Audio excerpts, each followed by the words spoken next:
March is Women's History Month, and while many will be focusing on past events that brought women closer to having equal rights, one research group on campus is focusing on the next chapter of women's history. Our goal is to close the gaps in knowledge in what we know about women and girls of color. In 2015, the Obama administration's Council on Women and Girls called on researchers across the nation to discuss issues impacting women of color who will make up more than half the U.S. female population by 2050. This leaves researchers with many unanswered questions to tackle. What do we know about how they learn, what their interests are, how we might motivate them? Those are big questions that we have for our college population across the board.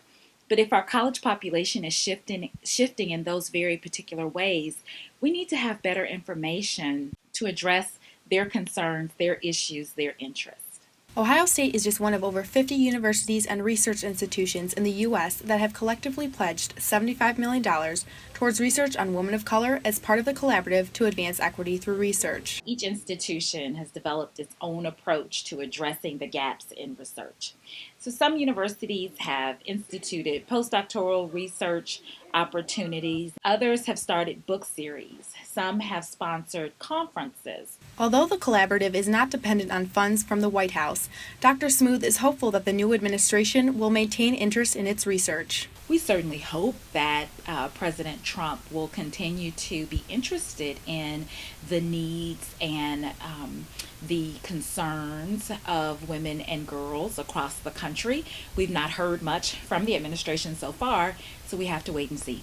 The collaborative is also inspiring graduate students. It was really nice to think about how OSU can be the center of something new, right? And can use our institutional power to further women and girls of color overall. Academia has researchers who focus on women and girls of color, of course, but to have a collaborative and to have an initiative that says let's do this together and let's center it and let's focus it is very important, because in all of our discussions about liberation and progression and politics and everything like that, intersectionality, of course, women and girls of color are going to be at the center of that. From the White House placing emphasis on this issue to our university saying this is important work has been very inspiring for me and very charging to go forward and to keep asking new questions and to keep pressing around what we don't know. For Lanter TV, I'm Elizabeth Suarez.